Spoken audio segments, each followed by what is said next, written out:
कल्याणी एक बहुत गरीब औरत थी। वह दर्जी का काम करके अपने घर का गुजारा किया करती थी। कल्याणी का पति बहुत ज्यादा शराबी था, जिसके चलते वो कुछ समय पहले ही लीवर की बीमारी से पीड़ित होकर भगवान को प्यारा हो चुका था। उसके जाने के बाद कल्याणी के ऊपर उसकी तीनों बेटियों की जिम्मेदारी थी, जिनकी परवरिश के लिए कल्याणी ने बहुत मेहनत की थी। रात के 2 बजे कल्याणी अपने घर में सिलाई कर रही होती है। कल मुझे मेरी तीनों बेटियों के लिए कपड़े खरीदने हैं। उन तीनों के कपड़े फट गए हैं। उन तीनों की शादी के लिए उन्हें अच्छे कपड़े पहनना बहुत जरूरी है। कल्याणी ऐसा सोचकर रात भर सिलाई करती रहती है। अगले दिन वो उन कपड़ों को कस्टमर के घर ले जाती है और उससे पैसे ले आती है, जिसके बाद वो उन पैसों से अपनी तीनों बेटियों के लिए नए सूट खरीद कर लाती है और फिर खुद ही अपने हाथों से उन्हें सिलकर अपनी तीनों बेटियों को देती है। तुम तीनों के ही सूट फट गए थे और मेरे पास पहले इतने पैसे नहीं थे कि मैं तुम्हारे लिए सूट ला सकूं, लेकिन रात भर मैंने मेहनत की और देखो ये सूट कितने प्यारे लग रहे हैं जो मैं तुम्हारे लिए लेकर आई हूँ। कल्याणी की तीनों बेटियों की आंखों में आंसू आ जाते हैं और वह अपनी माँ को गले से लगा लेती है और कहती है, आप हमारी हर एक खुशी के लिए कितना कुछ करती हो। आप ना होती तो पता नहीं हमारा क्या होता। पिताजी के बाद आपने अकेले ही हम तीनों बहनों को संभाला है। माँ, ऊपर बैठे पिताजी आपकी ये मेहनत देखकर बहुत खुश हो रहे होंगे और आपको पता है आप इस दुनिया की सबसे बेस्ट माँ हो। लेकिन हमें नए कपड़े दिलाने की आपको जरूरत ही क्या थी। आपने जो पैसे खर्च किए वो घर के खर्च में काम आ जाते तो अच्छा होता। बेटी, जितना भी कमाती हूँ मैं सब तो घर के खर्चों में ही लग जाते हैं, तो चिंता ना कर, मैं और पैसे कमाकर घर की बाकी की जरूरत को पूरा कर दूंगी। अभी तुम तीनों जाकर ये कपड़े पहनो और जल्दी से तैयार हो जाओ। पंडित जी तुम तीनों को दिखाने के लिए रिश्ता लेकर आ रहे हैं।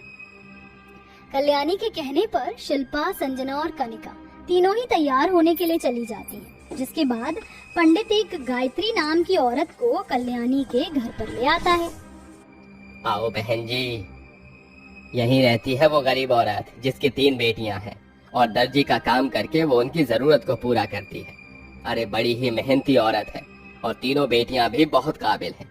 एक बार आप देखोगे तो अपने तीनों बेटों के लिए तुरंत पसंद कर लोगी। ऐसा बोलकर पंडित गायत्री को घर के अंदर ले आता है, जहां वह कल्याणी से मिलती है और उनका गरीब घर देखकर गायत्री कल्याणी से कहती है, बहन जी आपकी तीनों बेटियां बहुत सुंदर हैं। मुझे ऐसी ही लड़कियां चाहिए थी। अपने तीनों बेटों के लिए मुझे ये रिश्ता करने में कोई आपत्ति नहीं है और हाँ, आपको दहेज देने की भी कोई जरूरत नहीं है। पंडित जी ने मुझे पहले ही सब कुछ बता दिया था। बस आप शादी के जोड़े में अपनी तीनों बेटियों को विदा कर दीजिएगा और हमें आपसे कुछ नहीं चाहिए। ये सुनकर कल्याणी बहुत खुश होती है। वह गायत्री को गले से लगा लेती है और उसके बाद कहती है, बहन जी आप तो बहुत ही समझदार हो। आपने तो ये कहकर मेरी सारी परेशानियां ही दूर कर दी। बस आप जल्दी से शादी की तैयारी में लग जाइए। मैं अपनी बेटियों को आपके घर जल्द से जल्द भेजना चाहती हूँ ताकि वो हमेशा खुश रहें। रिश्ते की बात पक्की होने के बाद दोनों परिवारों के बीच में धीरे धीरे शादी की रस्में शुरू होने लगती हैं। लेकिन इसी बीच अब कल्याणी के पास इतने पैसे भी नहीं थे कि वो अपनी तीनों बेटियों के शादी के जोड़े खरीद सके। वह दिन रात मेहनत करके कुछ पैसे जोड़ती है। इसके बाद वो उन पैसों को लेकर लहंगे खरीदने की दुकान पर पहुंचती है, जहां वह अपनी तीनों बेटियों के लिए बहुत सुंदर लहंगे पसंद करती है। अरे वाह, ये तो बहुत ही सुंदर लहंगे हैं। इन लहंगे को पहनने के बाद तो मेरी तीनों बेटी बहुत सुंदर लगेंगी। भैया जी कितने में दिए हैं ये तीनों लहंगे? कल्याणी के पूछने पर दुकान वाला उससे कहता है, जिस लहंगे को आपने पसंद किया है वो कोई मामूली नहीं बल्कि बहुत महंगा और सबसे फेमस डिजाइनर का लहंगा है।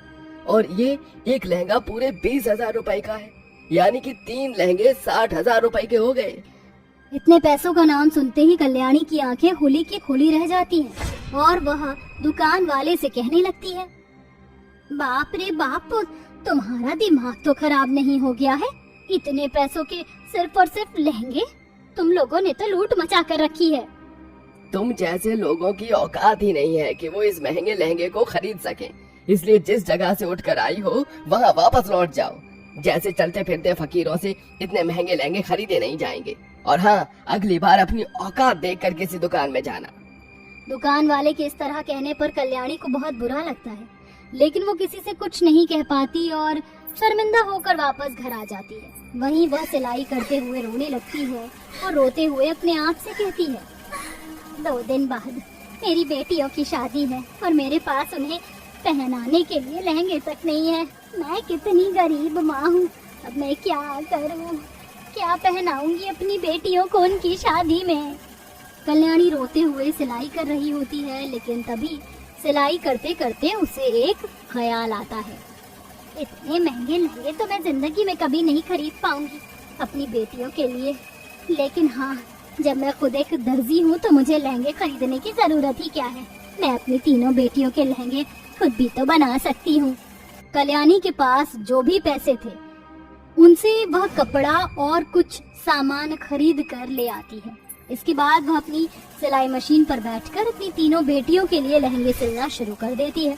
देखते ही देखते वह बहुत सुंदर लहंगे बना लेती है, जिसे देखकर उसकी तीनों बेटियां भी कहती हैं, अरे वाह माँ, ये तो बहुत सुंदर लहंगे हैं। हाँ माँ, आपने ये इतने सुंदर और महंगे लहंगे कहाँ से खरीदे हैं? माँ, ये तो बहुत महंगे होंगे ना? नहीं बेटी, इन लहंगों को मैंने कोई दुकान से नहीं खरीदा, बल्कि खुद सिल कर बनाया है अपनी तीनों प्यारी बेटियों के लिए। ये सुनकर उसकी तीनों बेटियां हैरान रह जाती हैं और अपनी माँ से कहती हैं, अरे वाह माँ, आपके अंदर इतना अच्छा टैलेंट है, हमें तो पता ही नहीं था। वैसे जब आप खुद इतने प्यारे लहंगे बना सकती हो तो आप इन्हें बनाकर अच्छी कीमत पर बेच भी सकती हो। हाँ माँ, बिल्कुल सही कहा दीदी ने, आप क्यों ना लहंगे बेचने का काम ही शुरू कर दो, और आप कीमत भी इतनी रखना कि एक गरीब इंसान आपके बने लहंगे को खरीद सके। सुझाव तो बहुत अच्छा है, मैं इसके बारे में जरूर सोचूंगी। फिलहाल मुझे तुम्हारी शादी की बाकी की तैयारियां भी करनी है। कल्याणी के ऐसा कहने के बाद अपनी बेटियों की शादी की तैयारियों में वो लग जाती है। 2 दिन बाद गायत्री अपने तीनों बेटों के साथ बहुत धूमधाम से बारात लेकर आती है, जहाँ कल्याणी मंडप में अपनी तीनों बेटियों को अपने हाथों के पहने हुए लहंगे पहनाकर बैठा देती है।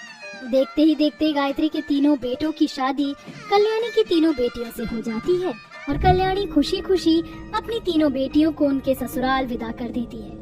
इसके बाद कल्याणी अपनी सिलाई मशीन पर खुद के बने हुए लहंगे सिलना शुरू कर देती है और उन्हें बाजार में बेचती है, जिससे वह अच्छा खासा पैसा कमाने लगती है। खुद के बने हुए डिजाइनर लहंगे तो बहुत ही सही दाम पर बिक रहे हैं, इतना तो मैंने कभी जिंदगी में नहीं कमाया होगा। कल्याणी खुशी खुशी अपने घर लौट आई और अब धीरे धीरे उसकी सारी परेशानियां दूर हो जाती हैं, जिसके बाद वह अपनी बेटियों के लिए भी बहुत कुछ करती है और अपने जीवन में खुशी खुशी रहने लगती है। मेहंदी ब्लाउज वाली गरीब बहू। ये क्या सुमन बेटी, कल तेरी शादी है और अभी तक तेरी हथेलियां सूनी है, जा जाकर मेहंदी लगा ले। ठीक है माँ। सुमन जल्दी जल्दी आंगन में लगे मेहंदी के ढेरों पत्ते तोड़ लेती है और उसे पीसकर अपने हाथों पर मेहंदी लगाने लगती है। उसकी आंखों में हजारों सपने सज रहे थे। ज्यादा उभरी हुई सुंदरता तो नहीं थी, मगर सामने सुमन का दिल बहुत ही साफ था। शादी वाले दिन सुमन की माँ उसे दुल्हन बनाकर मंडप में ले आती है। तभी अचानक लालचंद कहता है, रुक जाइए पंडित जी, ये शादी नहीं होगी जब तक मुझे दहेज के पूरे पैसे नहीं मिल जाते। भगवान के लिए ऐसा मत कीजिए लालचंद जी, मैं आपके आगे हाथ जोड़कर विनती करती हूँ, मेरी बच्ची को इस तरह से भरे मंडप में ठुकरा कर मत जाइए। पूरा समाज यहाँ आ चुका है। तेल लेने गए सारे। अरे बिना दान दहेज के तेरी इस काली भट्टी बेटी को मैं तो क्या कोई भी अपने घर की बहू नहीं बनाएगा। जमुना चल, रघु चल। इस तरह से सुमन की बारात लौट जाती है। पूरा समाज जमुना और उसकी गरीब बेटी को देखकर बातें बनाने लगता है। तभी बहुत जोरों से बारिश होने लगती है। मंडप में बैठी हुई सुमन बारिश में भीगती हुई अपने हाथों की मेहंदी को देख देख कर बहुत रोती है। देखो माँ, हर बार की तरह इस बार भी तुम्हारी गरीब काली बेटी को लड़के वाले शादी के मंडप में ठुकरा कर चले गए। मगर तुम ही बताओ माँ, अब मैं क्या करूँ? मैं अपने हाथों पर लगी इस मेहंदी का क्या करूँ? ऐसे कहते कहते सुमन अपनी माँ को झकझोरने लगती है। सुमन के पिता गिरधर उसकी गरीब माँ को भरी जवानी में छोड़कर चले गए। जमुना ने जैसे तैसे गरीबी में अपनी बेटी सुमन के सहारे जिंदगी गुजार दी, मगर जमुना नहीं चाहती थी कि जो गरीबी और दुख भरे दिन उसने अपनी जिंदगी में देखे थे वही जिंदगी उसकी बेटी को भी मिले। मगर सुमन का सांवला रंग उसकी खुशियों भरी जिंदगी के आगे एक कसौटी बनकर खड़ा हो गया। वक्त के साथ सुमन अपने दुख भूल गई। तभी एक दिन उसके घर उसकी सहेली रिया मिठाई का डिब्बा लेकर आती है। सुमन, ये ले लड्डू खा। अरे मगर ये लड्डू किस खुशी में खिला रही है, ये तो बता। मेरी शादी पक्की हो गई है और कल मेरी मेहंदी का फंक्शन है और मुझे पता है तुझसे अच्छी मेहंदी तो मुझे कोई और लगा ही नहीं सकता, इसलिए मेरे हाथों पर शादी की मेहंदी तो तू ही लगाएगी। ठीक है रिया, मैं आऊंगी। अगले दिन सुमन अपनी सहेली रिया की मेहंदी फंक्शन में आती है और उसके हाथों पर मेहंदी लगाना शुरू करती है। तभी सुमन को देखकर चंदा और पुष्पा नाम की दो औरतें आपस में बात करती हैं। अरे पुष्पा, ये तो सुमन है ना, इसकी तो शादी होने वाली थी ना, फिर क्या हुआ? अरे पूछ मत चंदा, शादी होते होते रह गई। बड़ा तमाशा किया था लड़के वालों ने दहेज को लेकर। बेचारी के हाथों में शादी की मेहंदी लगी तो सही, मगर शादी ना हो सकी। अरे तो दोष भी तो इसी का है, इस जैसी काली कलूटी लड़की से कौन सा लड़का करना चाहेगा शादी। औरतों की ऐसी तानों भरी बातें सुनकर सुमन की आंखों में आंसू भर आते हैं। तभी रिया कहती है, बस कीजिए आप लोग, एक लड़की की इज्जत उछालना तो कोई आपसे सीखे। आप लोगों को एहसास भी है कि आपकी इन बातों से इस बेचारी के दिल पर क्या बीत रही होगी। सुमन, तुम लोगों की बातों पर ध्यान मत दो और जिंदगी में शादी ही सब कुछ नहीं होता। तुम्हारे हाथों में गजब का मेहंदी लगाने का हुनर है। वैसे भी अगर भगवान किसी इंसान में कमी देता है तो गुण भी देता है, और ये तुम्हारा गुण है। रिया की बातें सुमन के टूटे हुए मन को हिम्मत से भर देती हैं। कुछ दिनों बाद सुमन की शादी अखिलेश से हो जाती है। आओ सुमन बहू, आज से इसे अपना ही घर समझो। आज से ये घर जितना हमारा है उतना ही तुम्हारा भी, और तुम इस घर की लक्ष्मी हो। सुमन अपनी सास के पैर छूती है। सदा सुहागन रहो बहू, खूब खुश रहो। अखिलेश, बहू को कमरे में ले जा। जैसे ही सुमन अखिलेश के साथ कमरे में आती है तो जमीन पर फटे पुराने हुए कपड़ों से बनी एक गुदड़ी बिछी होती है। तभी अखिलेश सुमन से कहता है, मैं जानता हूँ सुमन, जब एक लड़की अपना घर बार छोड़कर शादी करके ससुराल आती है तो उसके मन में बहुत से सपने होते हैं, मगर मैं फैक्ट्री में काम करने वाला एक मामूली सा मजदूर हूँ जिसे अपनी छोटी बहन की शादी भी करनी है। अखिलेश जी, आप एक जिम्मेदार भाई हैं। ऊपर वाले की दया से हमारे सर पर छत तो है।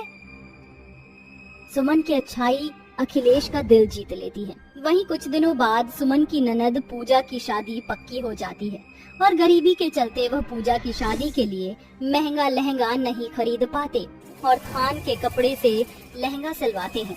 देखते देखते शादी का दिन आ जाता है। सुमन अपनी ननद को दुल्हन बनाती है। तभी अचानक से पूजा का ब्लाउज पीछे से फट जाता है। भाभी, सुमन भाभी, लगता है मेरे लहंगे का ब्लाउज फट गया है। इतने में सुमन की सास संगीता भी वहाँ आ जाती है। पूजा, तू तैयार हो गई बेटी? बहू, अपनी ननद को मंडप में ले चल। अरे ये क्या, हे भगवान, तेरी शादी का जोड़ा कैसे फट गया? हे ऊपर वाले, अब मेरी बच्ची की डोली कैसे उठेगी? माँ जी, ये शादी होगी। माँ जी, आप बिल्कुल चिंता मत कीजिए। सुमन ब्लाउज के फटे हुए हिस्से को काट देती है। अरे बहू, ये क्या किया तूने? ब्लाउज सिलने की जगह उसे काट दिया। लगता है तू चाहती ही नहीं कि मेरी बेटी का घर बसे। माँ जी, मुझे बस थोड़ी देर दीजिए। ये कहकर सुमन मेहंदी की कीप उठाकर अपनी ननद की पीठ पर मेहंदी ब्लाउज डिजाइन बनाना शुरू कर देती है और कुछ ही देर में अपनी ननद की पीठ को खूबसूरत मेहंदी ब्लाउज डिजाइन से भर देती है। अरे वाह भाभी, आपने कितनी बढ़िया मेहंदी ब्लाउज डिजाइन बनाया है। सुमन बहू, मुझे माफ कर दे, मैंने तुझे कितना गलत समझा। गरीबी के चलते तुझ पर ही झुंझला गई। कोई बात नहीं माँ जी, आप मेरी सास हैं, इसलिए मुझे आपकी बातों का बुरा नहीं लगा।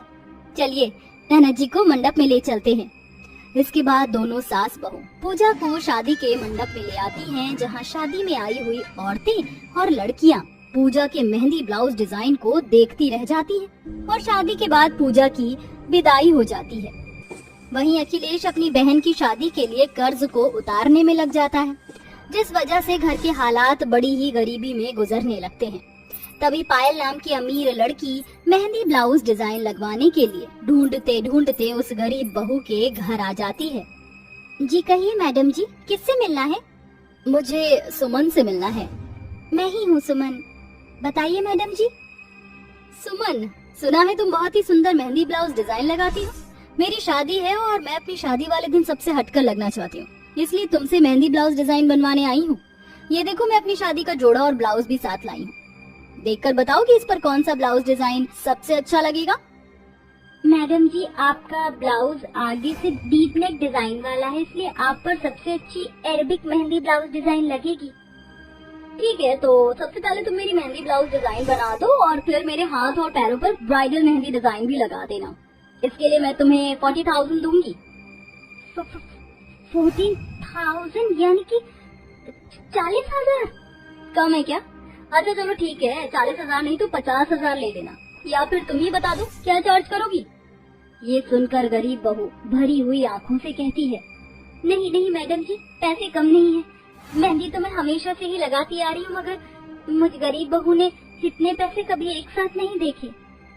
ये कहते कहते उस गरीब बहू के पलकों से आंसू छलक जाते हैं। इसके बाद वह आंसू पोंछकर पायल को मेहंदी ब्लाउज डिजाइन लगाना शुरू करती है और बड़ी ही बारीकी से बढ़िया मेहंदी ब्लाउज डिजाइन बनाती है। ये लीजिए मैडम जी, आपका मेहंदी ब्लाउज डिजाइन बन गया।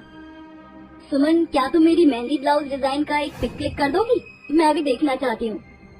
सुमन पायल के फोन से मेहंदी ब्लाउज डिजाइन का फोटो खींच कर दे देती है, जिसे देखकर वो खूब खुश होती है।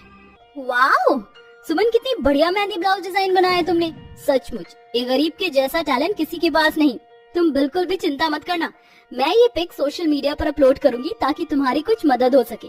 ये लो तुम्हारे पैसे।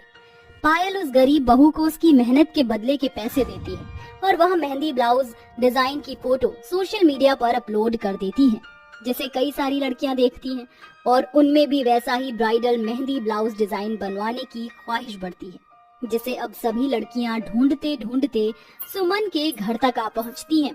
और अब सुमन के घर में हर दिन ब्राइडल मेहंदी ब्लाउज डिजाइन बनवाने वाली लड़कियों की भीड़ लगी रहती है, जिसे सुमन अपने गरीब पति अखिलेश की मदद कर पाती है और अपने ससुराल के हालात भी ठीक कर लेती है।